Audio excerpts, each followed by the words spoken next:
"I'm not sure I understand your reasoning, Captain," Major Elliot said, leaning against the edge of Rourke's desk. The morning sun streamed through the windows of the administrative complex, casting long shadows across the polished floor. "Things are running smoothly, the colonies are thriving. Why risk destabilizing everything now?" Rourke gazed out at the settlement beyond his window. From this vantage point he could see the original defensive perimeter, now serving as an inner boundary for a colony that had expanded well beyond its initial footprint. Agricultural domes gleamed in the distance, residential zones buzzed with activity, and construction teams worked on a new medical research facility near the eastern sector. "Because it was never supposed to be permanent," Rourke replied, turning back to face his security chief.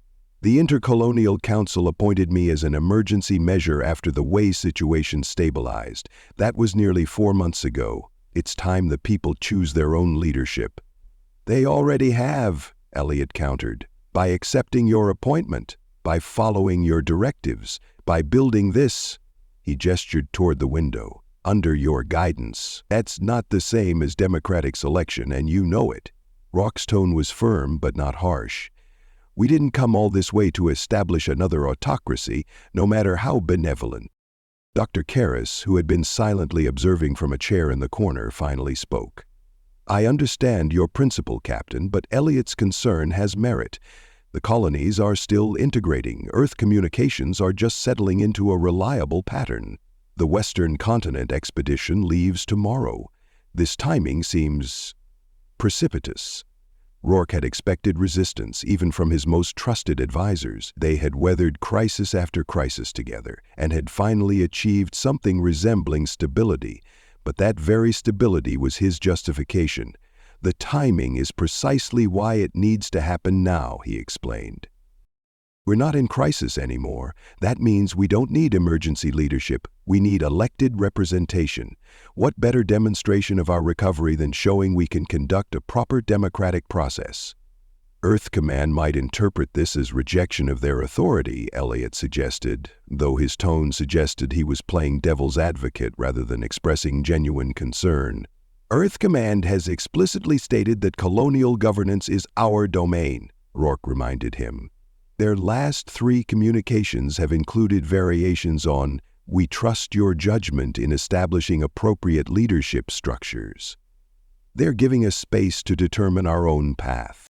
Karras brushed a strand of hair from her face, her analytical mind visibly working through implications.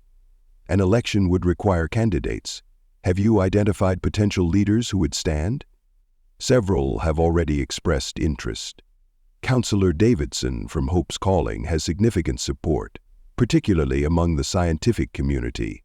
Captain Duval has name recognition and the loyalty of former Odyssey settlers. And you?" Elliot asked directly. Rourke's expression remained neutral. "I will not be a candidate." Both Elliot and Karras started to object simultaneously, but Rourke raised a hand to silence them. "My decision is final. I'll continue to serve as administrator until the election results are certified, then transition power to whoever the people select.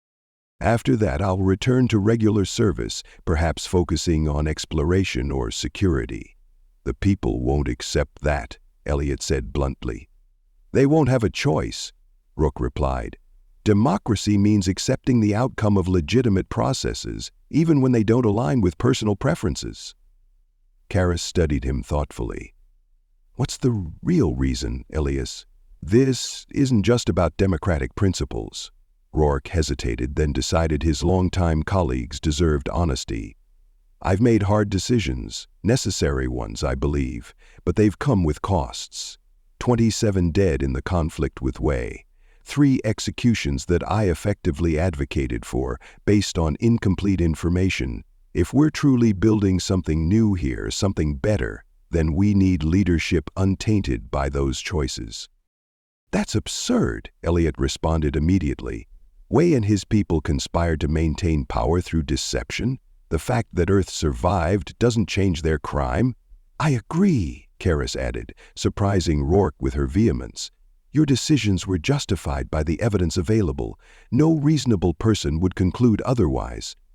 Perhaps, Rourke acknowledged, but perception matters in leadership. A fresh start with a democratically elected leader will give us the strongest foundation moving forward. He straightened in his chair, signaling the discussion was concluding. I've already drafted the announcement. The election will be held in 10 days with candidates declaring their intention within the next 72 hours. Elliot shook his head, but didn't further object. He recognized Rourke's resolved tone. Would you at least consider running if there's significant public pressure? Karras asked. I won't be a candidate, Rourke repeated firmly, but I'll make it clear that I'm not abandoning the colonies, just transitioning to a role more appropriate for stable governance. After Elliot and Karras departed, Rourke remained at his desk reviewing the election protocols he had drafted. 10 days was admittedly a compressed timeline, but the colonial population was still small enough, approximately 210,000 people across the 4 settlements, that logistics would be manageable. This was the right decision. He was certain of it, wasn't he? The announcement went out that afternoon via the colony-wide communication system.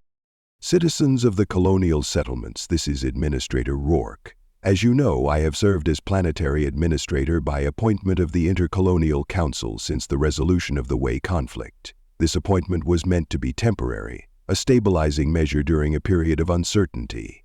I believe we have now achieved sufficient stability to implement proper democratic governance. Therefore, I am announcing an election to be held 10 days from today on the 18th of August by Earth calendar.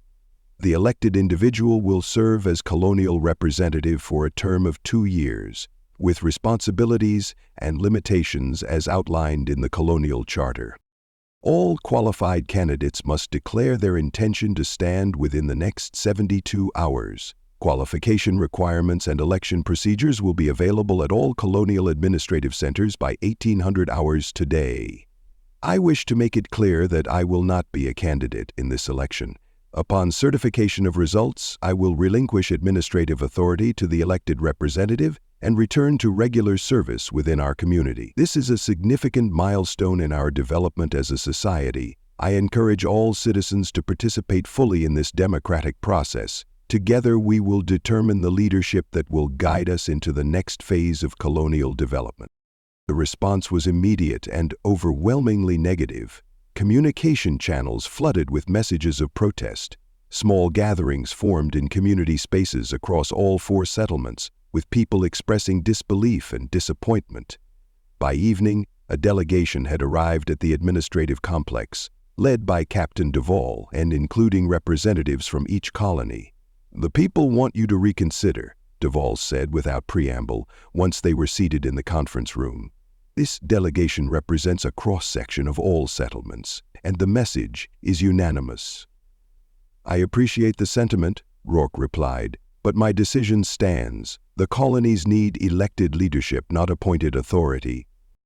Then stand for election, suggested Councillor Wu from Hope's Calling. Let the people choose you formally, if that's what you're concerned about. Rourke shook his head. That's not. It's about the executions, isn't it? Duvall interrupted, his perception uncomfortably accurate. You think you're tainted by those decisions now that we know Earth survived. Those were the right calls with the information we had, added a former Sentinel technician. Way and his people deliberately chose deception over truth. They concealed evidence, manipulated communications.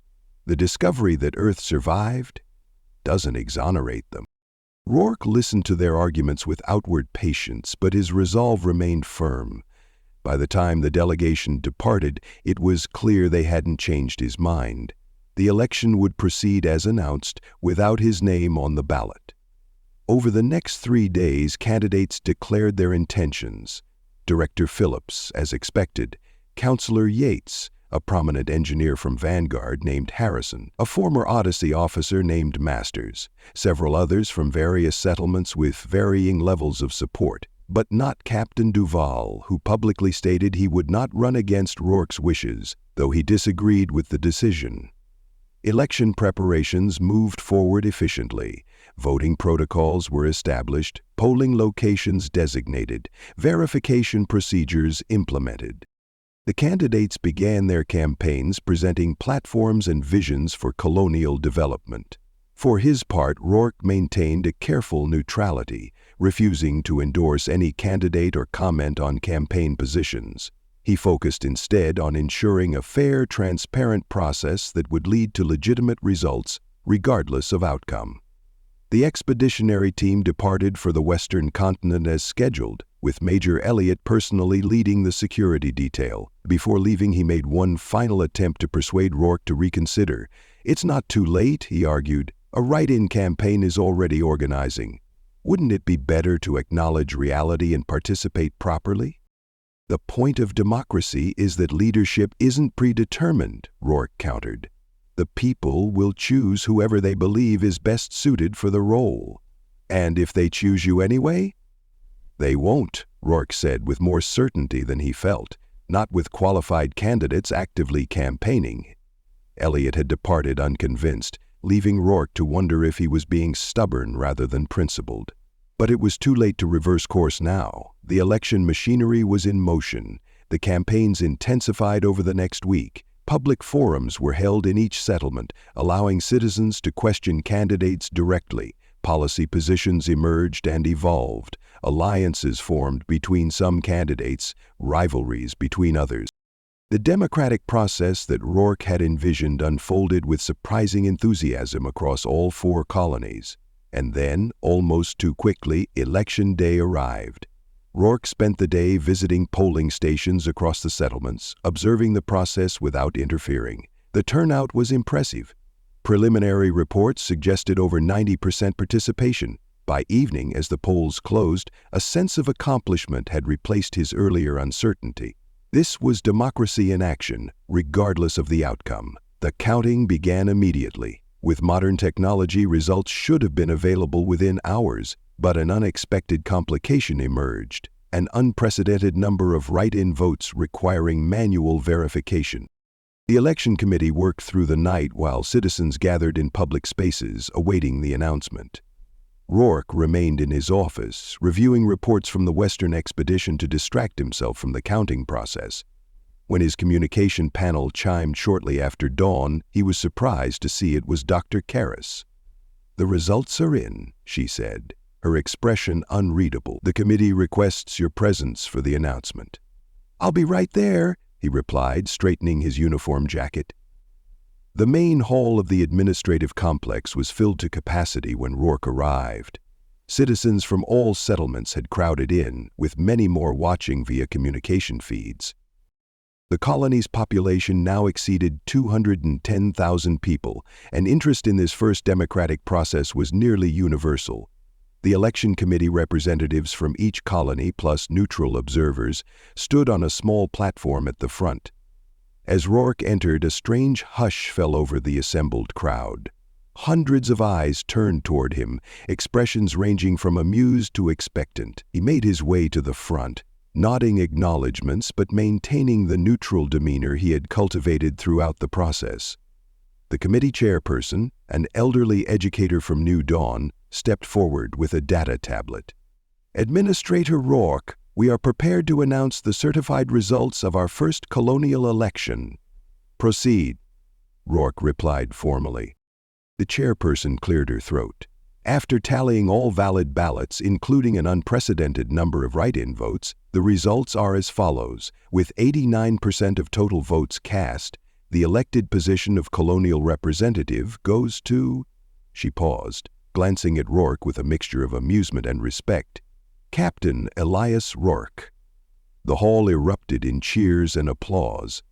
Rourke stood perfectly still, momentarily stunned despite having considered this possibility.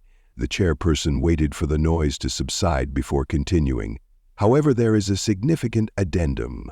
Of the votes cast for Captain Rourke, 86% specified not the title of representative or administrator, but..." She paused again, seemingly struggling to maintain her formal demeanor. "His Majesty, King Rourke I." This time, the crowd's reaction was a mixture of laughter, cheers, and more applause.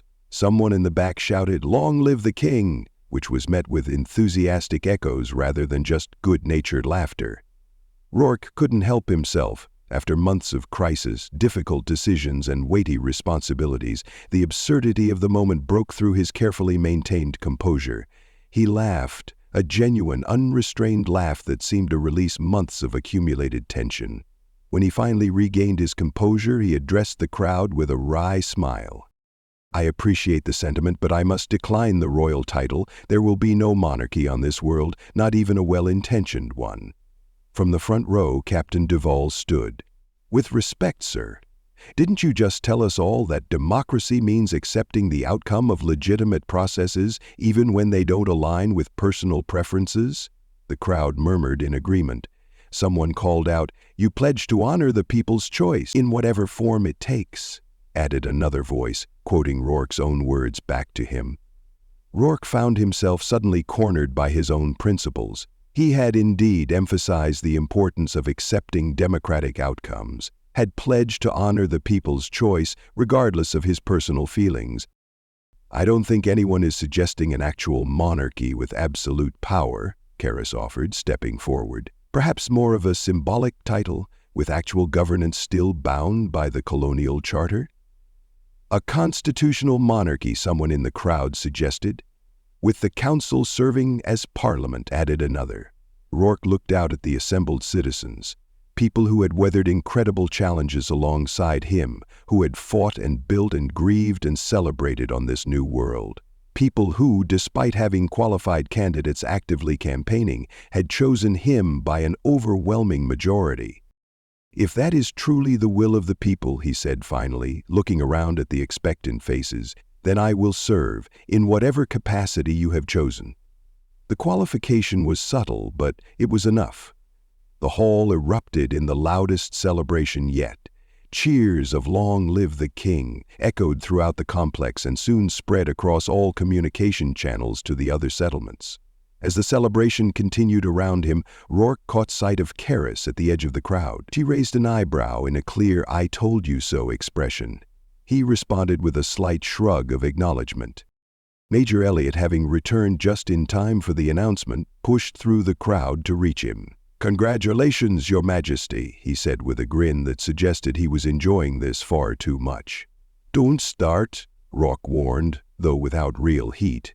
"Just following the will of the people, sir," Elliot replied, not bothering to hide his amusement. "Shall we start designing your royal crown? I'm thinking something practical, perhaps with built-in communication capability." "This isn't going to be a real monarchy," Rourke insisted. "Of course not," Elliot agreed. "Just a democratic government with a leader who happens to be called king. Nothing unusual about that at all." As discussions broke out around him about the exact structure this new constitutional monarchy would take, Rourke realized he had been outmaneuvered by the very democratic principles he had championed. The people had spoken, and they wanted not just his leadership but a symbol, something that represented stability, security, and a new beginning. Democracy had spoken, even if it had spoken with an unexpected sense of humor. The colonies had their elected leader, and life on their new world would continue to evolve, not as a traditional republic, but as something uniquely their own. King Rourke I. He would never get used to that title. But perhaps, he reflected as he watched the jubilant crowd, that was precisely the point. To create something new that reminded them all not to take themselves too seriously, even while facing the enormous task of building humanity's future on this distant world. "God save the king," someone shouted from the back of the hall. Rourke smiled and chuckled. Shaking his head, he mutters, "God save me." Thank you so much for listening to this story. I hope you enjoyed it. Be sure to leave it a like and to subscribe if you'd like to see more. Feel free to comment and share it as well. With all that said, go on and check out the video in the top left. I think you might like it.